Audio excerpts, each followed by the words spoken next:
भगवान श्री राम जी की सुनी है और देखी है, वो हमने लिखी है। ढेर सारे पत्थर, एक पत्थर पे थोड़ी, पहाड़ पहाड़ बना दिया उन्होंने। एक पत्थर पे लिखा चैप्टर नंबर 1 पेज नंबर 1 एक पत्थर, दूसरा चैप्टर नंबर 2 पहाड़। तो ऐसे लिखते चले गए, पहाड़ पे पहाड़ खड़ा हो गया। हनुमान जी की क्या बात है, हनुमान जी संगीतकार भी हैं, गुणी भी हैं, नृत्यकार भी हैं। हनुमदीय भक्ति का नाम सुना होगा तुमने, ऐसे वो एक फोटो आता है उनका इस तरह से ना, ज्ञानियों में अग्रणी है। हनुमान जी ने लिखा, वाल्मीकि जी ने उसको जब पढ़ा तो बड़े उदास हो गए।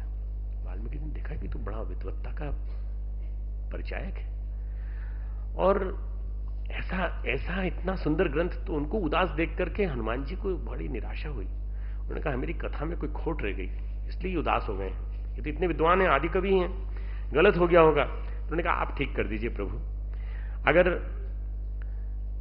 ये ऐसी है कि आनी नहीं चाहिए प्रकाश में, तो आप आज्ञा दे दीजिए, मैं तुरंत इसको समुद्र में विसर्जित कर देता हूं।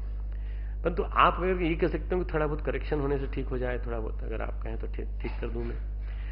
उन्होंने कहा वाल्मीकि जी ने कि हनुमान जी ये तो इतनी अच्छी है कि मेरा काव्य प्रकाश में नहीं आएगा।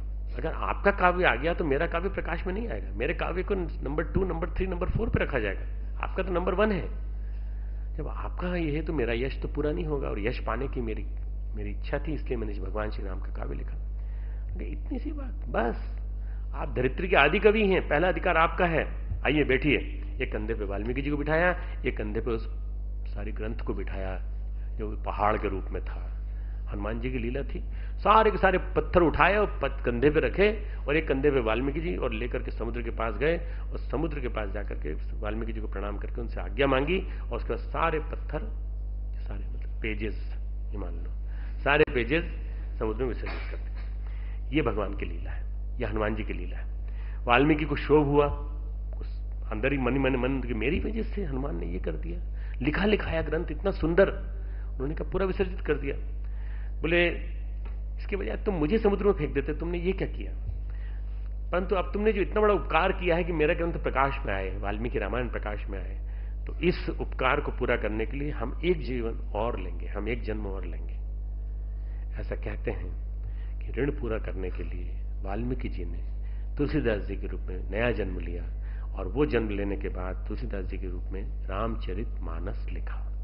ठीक है, तुम्हें समझ में आ गई सारी बात ना, हिस्ट्री। हनुमान जी ने मदद की, हनुमान जी ने उनकी मदद की। तुमको मालूम, जहां जहां तुलसीदास जी अटक जाते थे तुलसीदास जी उनकी मदद, हनुमान जी उनकी मदद करते थे। रचि महेश निज मानस राखा, पाई सुसमय सिवासन भागा। भगवान शिव ने इस काव्य को मन में रखकर उद्घाटित नहीं किया, इसको कथा को सुनाया, फिर पार्वती को सुनाया। काकभूषणी और गरुड़ के संवाद को भगवान शिव ने पार्वती को सुनाया। मानस में रहने के कारण इसका नाम पड़ा रामचरित मानस, और तत्व रूप में अंदर रहने के कारण, आत्मसत्ता में कारण शरीर में रहने के कारण इसका नाम पड़ा रामायण। तो पहला ग्रंथ है रामायण, दूसरा ग्रंथ है रामचरितमानस। रामायण लिखा गया आदि कवि के द्वारा, और भगवान राम के जमाने में, त्रेता में। यह लिखा गया कलयुग में, आज से कितने साल पहले, लगभग 400 साल पहले, 300-400 साल पहले। तो रामचरितमानस शिव जी ने पार्वती से कहा, इसलिए शिव के मन में पहले रामायण फिर मानस। वाल्मीकि को इस प्रसंग में तुलसीदास जी ने इसीलिए बार बार जोड़ा है, क्योंकि वाल्मीकि जी स्वयं है तुलसीदास जी, इसलिए जगह जगह उन्होंने वाल्मीकि जी को लाए हैं। वाल्मीकि जी यहां सबसे पहले मुलाकात उनकी होती है। भगवान कहां रहते हैं, भगवान अपना निवास स्थान पूछा, भगवान कहां रहते हैं। वो वहां रहते हैं जहां उनकी चर्चा होती है, वहां रहते हैं जहां उनके बारे में बातचीत होती है, वहां रहते हैं जहां उनका प्रसंगों पर लोग आपस में बातचीत करते हैं। वो बातचीत ही नहीं करते हैं, बल्कि अपने जीवन में उतार करके उनको करने की प्रेरणा भी देते हैं, खुद भी देते हैं, औरों को भी, दूसरों को भी देते हैं। दुर्गा सप्तशती में एक बहुत महत्वपूर्ण प्रकरण आया, थोड़ा सा उसको सुनाना चाहूंगा। दुर्गा सप्तशती के बारे में बहुत सारे पत्र हैं कि दुर्गा सप्तशती पढ़ाइए, दुर्गा सप्तशती पढ़ाइए। बेटा दुर्गा सप्तशती पढ़ाएंगे ना तुम